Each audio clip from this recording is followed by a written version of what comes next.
Hello,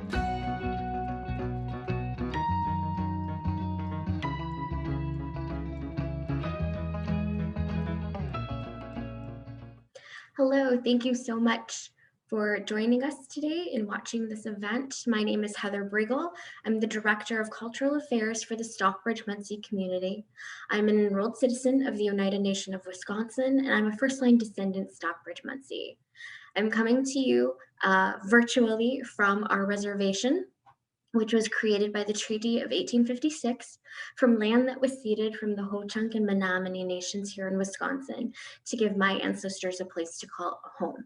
So I want to pay honor and respect to their ancestors for giving a place for my ancestors to finally rest their heads. We'll talk a little bit more about how we ended up in Wisconsin in just a little bit. I want to say a huge thank you to the late George Land Conservancy for allowing me to be part of this series and presenting maybe a different type of history that you may not have heard or are not too familiar with. So I'm very excited to present Not the Last of the Mohicans. And this is a history on the Stockbridge Munsee community from our beginnings in the Mohican River Valley and the Berkshires to our home now here in Wisconsin. So I'm very excited to be able to present this. And I wanted to talk just a moment about the title of this talk, Not the Last of the Mohicans. And the reason I titled it that is because there was a very famous novel that was printed, Last of the Mohicans by James Fenimore Cooper, which revolves around battles near the Lake George area and during the French and Indian War.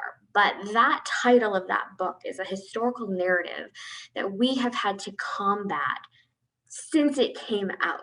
The Last of the Mohicans implies a historical narrative that we are no longer around, that we died out way early on, which is not the case. We are still a very vibrant and thriving community here in Wisconsin.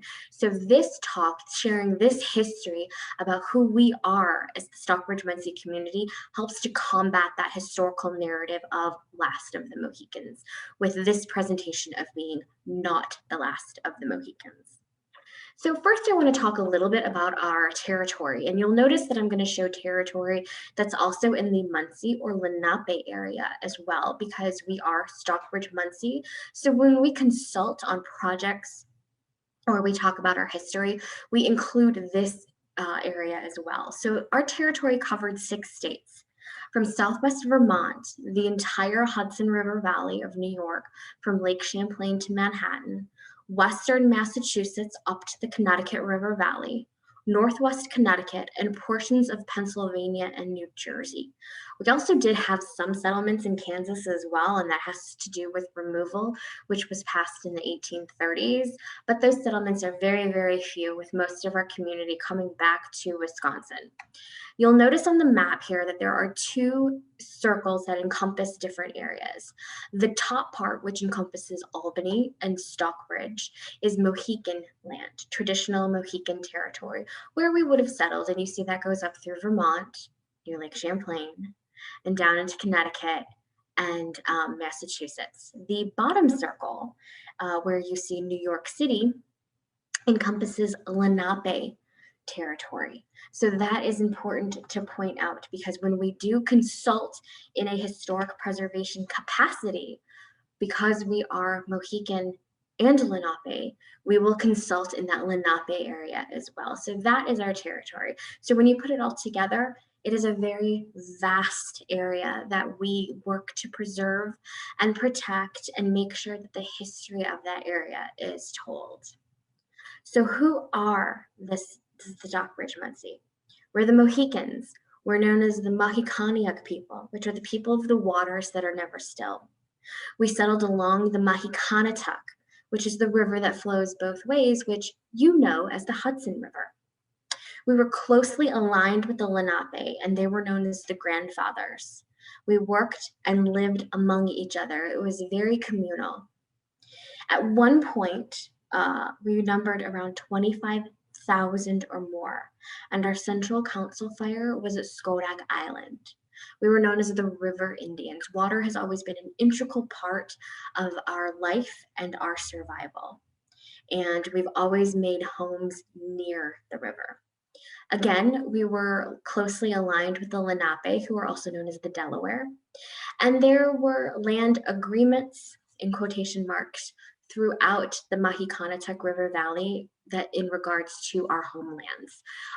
The reason agreement is in quotes is because you can't, these were kind of one-sided agreements that really benefited the settlers, the colonists, the fur traders. It benefited everybody but the Mohicans and other indigenous nations. So that's why we put land agreements, I put agreements in quotation marks, because it was also a way for us to be swindled or moved off of our land. So it was the beginning of forced removal. From a very early part of our history, we had encounters with explorers. In September of 1609, Henry Hudson sailed up the Mahicanatuck into the land of the Mohicans. The land was rich with beaver and otter, and these furs were coveted by the Dutch. By 1614, a fur trading post was established at Castle Island, and so the fur trading began. And it began not just with Mohicans and the Dutch, but also with other indigenous nations and the Dutch. And this leads to the Beaver Wars, because these were battles for economic dominance in the area. This was a fight for survival amongst Native nations, making sure that they were getting enough to help their people and have their people be able to eat, have shelter, clothing, what have you. As the industry grew, the fur trading industry grew, each group wanted to maintain its dominance of the trade and its relations with the Dutch. They wanted to stay on good terms with the Dutch. They wanted to be number one. That way the Dutch would continue to trade with them. It was mainly the Iroquois Confederacy against other nations. And in the case of the 1628 Beaver War, it was the Mohawks versus the Mohicans. So there was a battle. The Mohawks defeated the Mohicans and pushed us east of the Mahicanatuck, thus creating a monopoly of trade with the Dutch in New Netherland. The fur trade, however, brought a decline in the beaver population, and the animal all but disappeared from the Mahicanatuck River Valley by 1640. Economic way of life for the Mohicans changed with contact. Traditional items were no longer being made. New items such as iron kettles, cloth, guns, and colorful glass beads were now available. This also created dependency on these goods, and thus a paternalistic relationship between any Native nation and some form of government is formed.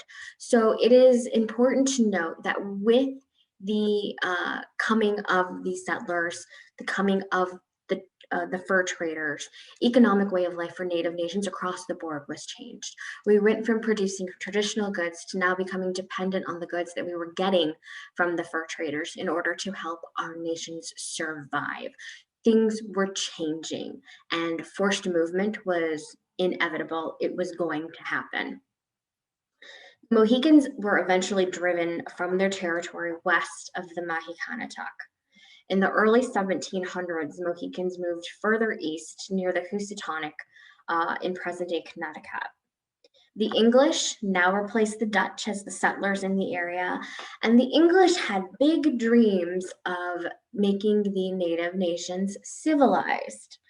They created boundaries and fences when land was shared with Native people.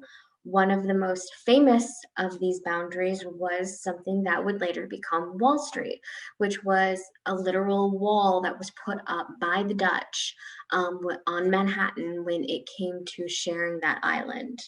And since the lands were declared to belong to Europeans by, quote, right of discovery, the Mohicans couldn't defend their ownership of this land in the courts of the colonists because you had no rights, you had nothing to go on, and Native nations were not considered civilized people.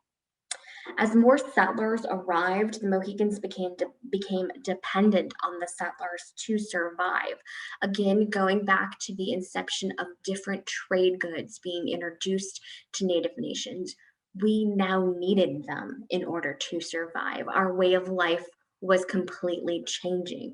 Those traditional ways, while were still being practiced, some were changing over. And as Native nations were becoming more assimilated, moving into a more Eurocentric society, these trade goods were even more important in order to maintain some sort of civilization or civilized society that the English were trying to create with all Native nations.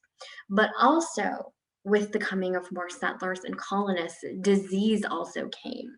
Smallpox, measles, diphtheria, and scarlet fever were just a few. And Native people did not have we did not have a build-up tolerance towards these diseases. We didn't have immunity, so we succumbed to them very quickly. Hundreds of thousands and sometimes even whole villages were wiped out by disease.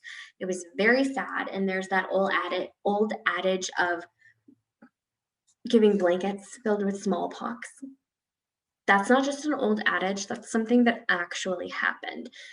And it was in order to really get rid of the Native nations, force them to move so that the settlers and colonists had more land in order to further their own quests. So I'm going to take a moment and talk about Stockbridge, Massachusetts and missionaries because both have a very significant part of our history, hold a very significant part of our history. So missionaries arrived and soon entered Native villages in order to help convert Native people. Native people agreed to be Christianized after seeing the prosperity of the settlers. They saw that the settlers were living these great, abundant lives and figured if they converted to Christianity, they would have the same thing. That obviously worshiping the Christian God was something that they needed to do. A lot of times, the people also converted to survive. They felt that perhaps the God of the colonists was more powerful. And so you see people converting who truly believe, and then you also see people converting in order to survive. In 1734, a missionary by the name of John Sargent came to the Mohicans in the village of Watucook. He preached to and baptized many Mohicans, and they started to take on Christian names. And when I say that, it was they were renouncing or giving up their Mohican name and taking on a Christian name, a name you would find in the Bible: John, Rebecca, so on and so forth. In 1738, the Mohicans gave permission to John to start a mission in that village. It was located on the Housatonic River near a great meadow, bounded right by the Berkshire Mountains. And it's a beautiful area. I was just there a few weeks ago and was completely in awe of the area. More settlers started to move into the area, and it was renamed Stockbridge after a town in England because the area, I guess, reminded a lot of those English settlers of Stockbridge, England. Other Native groups who wished to hear the mission's teachings also came to Stockbridge. This included the Wappingers, the Brothertons, the Pequots, the Mohawks, the Narragansetts, the Oneidas, and that's just to name a few. These groups merged with the Mohicans, and they were now called the Stockbridge Indians. So we were given just a blanket name of Stockbridge Indians. Sometimes, if they knew that we were Mohican, we were referred to as the Stockbridge Mohicans, but most of the time it was just Stockbridge Indians. There was a meeting house and many other significant locations within the town that are important to Stockbridge history, and this includes several significant documents. And these are documents that exist in the town today that we're actually working towards bringing home to Wisconsin to have them to tell part of our history. So there were a lot of wars that were happening in this area as well during this time period. Between 1700 and 1800, Mohicans were caught up in every single one of these wars in one way or another. The French and Indian War was a conflict between France and England over the territory that was taken from Native people. You had the American Revolution, that was a war about creating a new nation on stolen land. And then you had the War of 1812 that saw Native nations who once fought on the side of the patriots, the colonists, now fighting against them on the side of the British in order to retain some semblance of their homelands. So you had the British now during the War of 1812 who were coming in and saying, hey, we hear you, we understand you, we know you want to keep part of your homelands, and we can make this happen if you just fight for us. And so that is what a lot of Native nations did. Ultimately, though, as history reports, the United States ended up winning the War of 1812, and westward expansion continued. I want to take a moment and just briefly touch on the American Revolution and the French and Indian War. During the American Revolution, the Stockbridge Mohicans, Oneidas, Tuscarora, and other Native nations fought alongside the colonists. Mohicans were very instrumental in this war. We served in many battles in the American Revolution, including the Siege of Boston, the Battle of Saratoga, and the Battle of Kingsbridge in the Bronx. Between 1756 and 1760, during the French and Indian War, the Mohicans served in Rogers Rangers, which is also very significant as well. In 1783, George Washington held an ox roast for the Mohicans in Stockbridge as a thank you for serving in the war, because the Stockbridge militia did serve under George Washington. And so he wanted to say thank you. And even before we had returned to Stockbridge, though, from the war, much of our land had already been taken. So after we're given this ox roast as a thank you, we are then forced out of Stockbridge, Wisconsin, out of our homelands, and we now have to move in with other Indigenous nations. So after leaving Stockbridge, we moved to New Stockbridge, which is near Oneida Lake. The Oneida who fought in the war with the Stockbridge offered us a portion of farmland and forest, and we accepted. And while we were there, we flourished. Mary Dockstader and other women started a spinning school enterprise, growing by 1850 to involve 60 Stockbridge Mohican women and girls. A grist mill, a school, and other buildings were created in this new village. In 1791, between 1791 and 1793, Hendrik Oppemat served as a peace commissioner, and he represented the nation in the Ohio River Valley among traditional relations with the Lenape and the Shawnee and others who were trying to form a united Indian Nations Confederacy and sought to maintain territory independent of the US and British Columbia. So while we were in New Stockbridge, we had Hendrik Oppemat, who was emerging as a diplomat, who was emerging to create peace relations between not just the Mohicans and other Native nations, but also the Mohicans, Native nations, and the United States. We also will have Mary Dockstader, who started the spinning school in New Stockbridge, who will go on to become a lawyer for the tribe when it comes to land claims and land disputes in the homelands. So we are starting to become a nation of diplomats, and we're very much known for that. And there's actually a book out there called A Nation of Statesmen that you can read that talks about the diplomatic history of the Stockbridge Munsee community. So after our time in New Stockbridge, we then journeyed to White River, Indiana. Again, water is playing a role as we are journeying to another river. At the time of the move, there were Lenape that were living in Indiana, and we were going to move there to live with them. There was consistently a huge amount of pressure to move, and John Sargent, before our move to Indiana, is quoted as saying, "About a third of my church and a fourth of the tribe, 70 souls, started from this place for White River." This group was led by John Metoxen, and it took about a year to get to White River, Indiana. And after we got there, we realized there was no place to settle.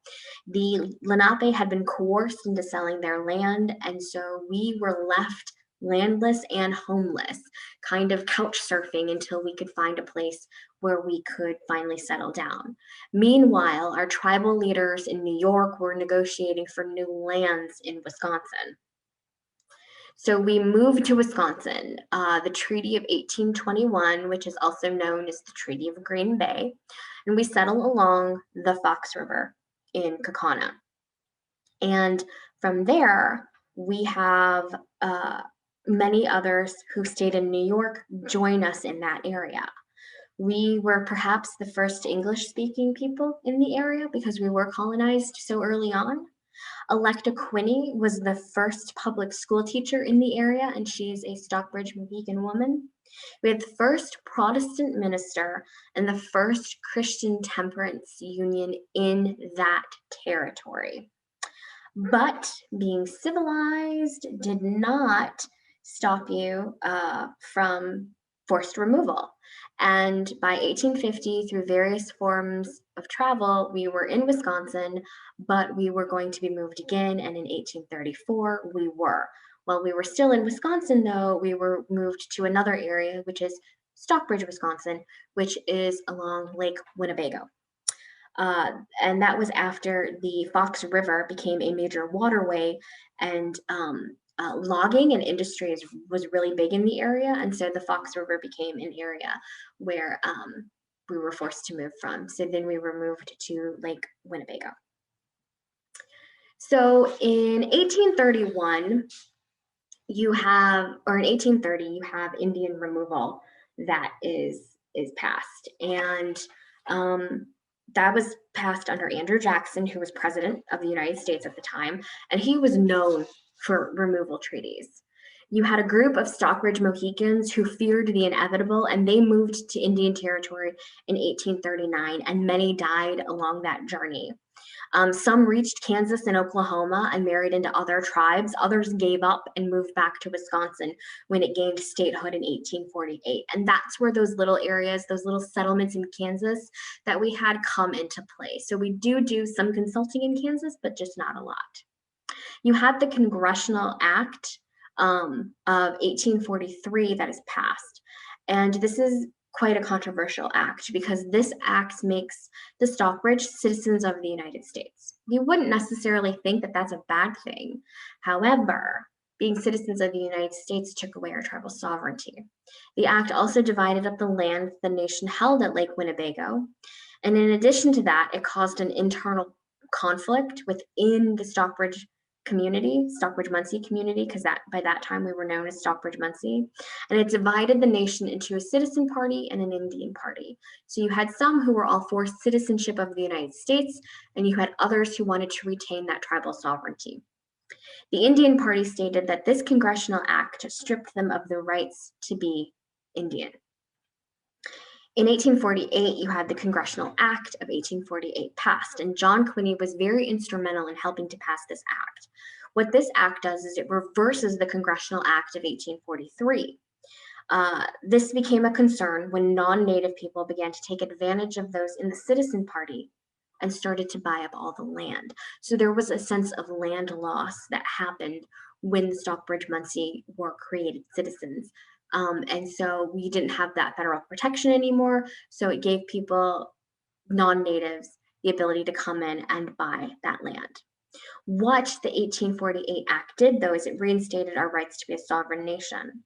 It also reimbursed the nation for improvements made to the land and held that money in trust to gain interest. We were on the move again, though, after being forced out of Stockbridge, Stockbridge, Wisconsin, where when we were there, Munsee Lenape people joined us and we became the Stockbridge Munsee Community. The Treaty of 1856 established a reservation for the Stockbridge Munsee Community in northeast Wisconsin, in Shawano County, in the townships of Red Springs and Bartlemy. But the land was not that great and it was very swampy. This is just an excerpt from John Quinney's 4th of July speech, which was given on July 4th, 1854. It's important to note Quinney's importance because during his time as a diplomat, he traveled to Washington, D.C. 10 times to lobby on behalf of the Stockbridge Munsee community. And in his July 4th speech, he talks about the importance of land, the importance of community and the importance of Native nations. And so this is just an excerpt from his 4th of July speech, which a lot of times has been compared to Frederick Douglass's 4th of July speech that he gives on what is the 4th of July to a Black person. Quinny said the same thing, basically. What is the 4th of July to an Indigenous person? Because we're not free, according to John Quinny. The current reservation is located in the town of Red Springs and Bartlemy, which is in Shawano, Wisconsin, which is about an hour or so west of Green Bay. The area was rich in timber, and it left the Stockbridge Munsee community vulnerable to lumber barons. Outsiders came in and cleared the land, and in 1871, the tribe was forced to sell 54 sections of forested lands in order to survive. So even though we had a treaty that said this is where we are going to live, this is an agreement made with the federal government, people still came in and clear cut the land because it was very rich in timber.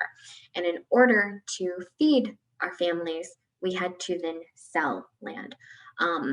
By the 1930s, the Stockbridge Munsee community was left virtually landless. Literally very little of the land was around, and it had been stripped of a lot of the timber. So you have the Indian Reorganization Act that's passed in 1934, and prior to that, federal policies had taken quite the toll on Indigenous people. The passage of the IRA stopped allotment, which was a previous policy under the Dawes Act of 1887, and it made it possible for tribes to form their own governments, finally. In 1937, a new constitution was written on the BIA model, and there was now a land base to build homes on.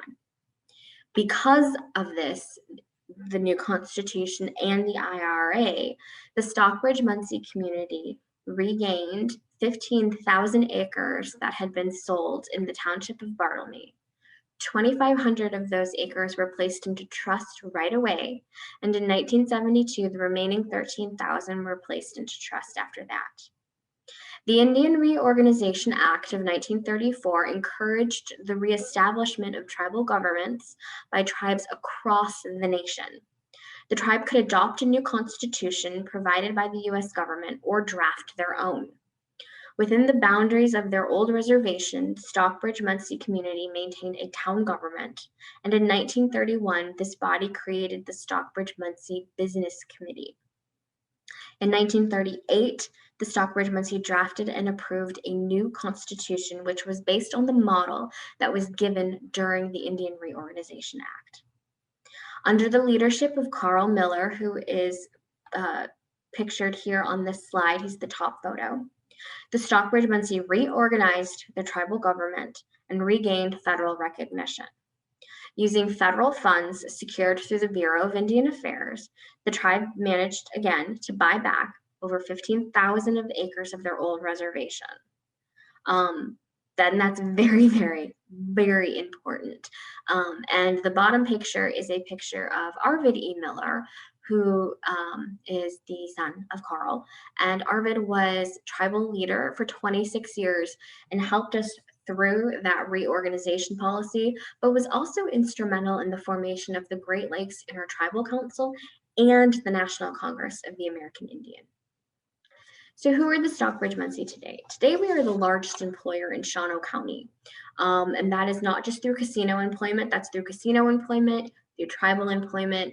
We are the largest employer in the county, and we do take that role very seriously.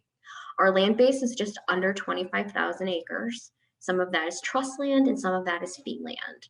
And our enrollment is around 1,500, with about 900 who live on the reservation, with the rest of us spread out through the country and the world. In our Cultural Affairs Department, we have 3 programs that we oversee here that are tasked with preserving and protecting our history. We have the Arvid E. Miller Memorial Library and Museum, named for Arvid E. Miller, who was our tribal leader for 26 years, because the archives was founded with his papers. It was his governmental papers that he kept. while in office, and other work that he did that started the largest set of Mohican archives in the world that we house here at our research library that also acts as a library where you can check out books. But then we also have a museum that talks about, that houses objects of cultural significance to the Stockbridge Munsee community and tells our history our way, which is super important. We then have the Historic Preservation Office, which is located out east in Williamstown, Massachusetts. And the Historic Preservation Office has a couple of tasks. One task is they do Section 106 reviews, which are triggered under the National Historic Preservation Act. And what a Section 106 review is it's something that happens anytime there's any sort of development on land that is significant to our community. Once it's federal land or once it's a federal project, then that triggers that Section 106 review. So we work on those to help make sure that sites of cultural significance and importance are being protected. The second job that our Historic Preservation Office does, and it's probably one of the most rewarding jobs, is NAGPRA and repatriation. And NAGPRA stands for the Native American Graves Protection and Repatriation Act. And what that means in a nutshell is one of the most rewarding things that we can do is repatriate or bring back ancestors, human remains who have been sitting in museums, and we're able to bring those home and rebury them properly. In addition to that, we are also able to bring back objects of cultural significance from museums, bring them home to our museum so that we can tell their story. And that is probably the most rewarding work that we can do, is to be able to bring these items home. The third part of our cultural affairs program is our language revitalization. We are unique in the fact that we have two recognized language in our tribes. First is our Munsee, and that is a form of Lenape. And in the 1960s and 70s, there was a revitalization push to bring that Munsee language back to the community. We had community members that were traveling to nearby Lenape reservations or reserves in Canada, in Moravian Town, Canada, where there was a Lenape reserve. And we had people who immersed themselves in language camps, learned from the elders, learned from speakers who were there still. And they then turned and they brought that language back, and that started to be spoken again in our community.